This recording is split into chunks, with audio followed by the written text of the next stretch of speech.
ಭದ್ರಾ ಬಲದಂಡೆ ಕಾಲುವೆಯ ಕಾಮಗಾರಿಗೆ ರೈತರಿಂದ ವಿರೋಧ ವ್ಯಕ್ತವಾಗ್ತಾ ಇದೆ. ಕಾಮಗಾರಿಯನ್ನು ತಕ್ಷಣ ಕೈಬಿಡಿ ಅಂತ ರೈತರು ಬೃಹತ್ ಪ್ರತಿಭಟನೆಯನ್ನು ಮಾಡ್ತಾ ಇದ್ದಾರೆ. ಹೆದ್ದಾರಿ ಬಂದ್ ಮಾಡಿ ಆಕ್ರೋಶ ವ್ಯಕ್ತಪಡಿಸಿದ್ದಾರೆ ರೈತರು.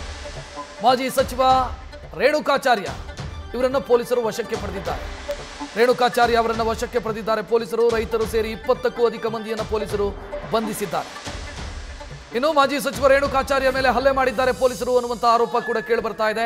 ಗಾಯ ತೋರಿಸಿ ಹಲ್ಲೆ ಮಾಡಿದ್ದಾರೆ ಅಂತ ಅವರು ಆಕ್ರೋಶ ವ್ಯಕ್ತಪಡಿಸಿದ್ದಾರೆ. ಪ್ರತಿಭಟನೆಯ ದೃಶ್ಯವನ್ನು ನೀವು ನೋಡ್ತಾ ಇದ್ದೀರಿ. ಭದ್ರಾ ಬಲದಂಡೆ ಕಾಲುವೆಯ ಕಾಮಗಾರಿಯನ್ನು ತಕ್ಷಣಕ್ಕೆ ನಿಲ್ಲಿಸಿ ಅಂತ ಪ್ರತಿಭಟನೆ ನಡೀತಾ ಇರೋದು.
ಇನ್ನೊಂದು ಗಾಡಿ ಅವ್ರದ್ದು ಇತ್ತಲ್ಲ, ಗಾಡಿ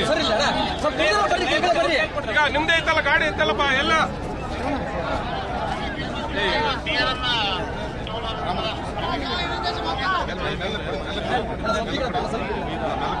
ಗಾಡಿ ಬಿಡ್ರ, ಸ್ವಲ್ಪ ಗಾಡಿ ಬಿಡ್ರಣ.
ಮಾಜಿ ಸಚಿವ ರೇಣುಕಾಚಾರ್ಯ ಅವರ ನೇತೃತ್ವದಲ್ಲಿ ನಡೆದಂಥ ರೈತರ ಪ್ರತಿಭಟನೆಯ ದೃಶ್ಯ ಇದು ದಾವಣಗೆರೆಯಲ್ಲಿ. ಕಾರಣ ಭದ್ರಾ ಬಲದಂಡೆ ಕಾಲುವೆ ಯೋಜನೆಯನ್ನ ವಿರೋಧಿಸಿ ನಡೀತಾ ಇರುವಂಥ ಹೋರಾಟ ಇದು.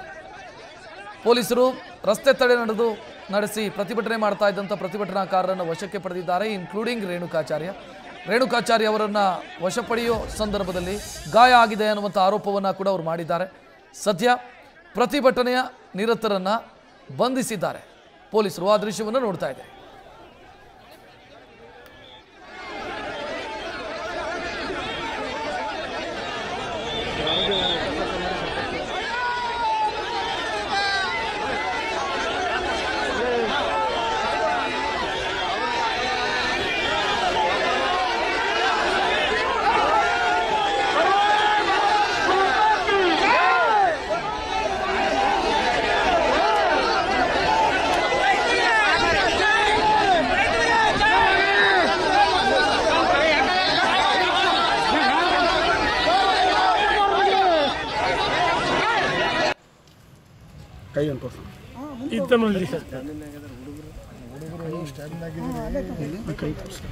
ಇಲ್ಲಿ ಆಮೇಲೆ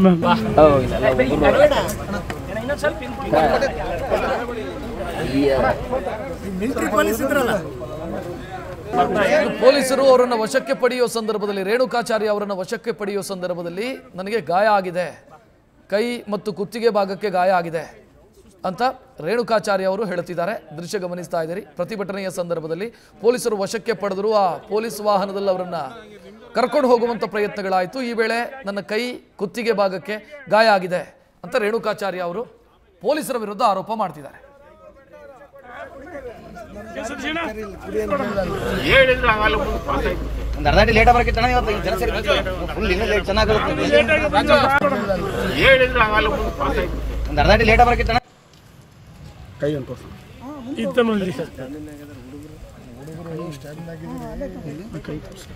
ಇಲ್ಲಿ ಆಮೇಲೆ ನ್ಯೂಸ್ ಫಸ್ಟ್ ನಿರ್ಭೀತಿಯಿಂದ ನಿಮ್ಮ ಪರವಾಗಿ.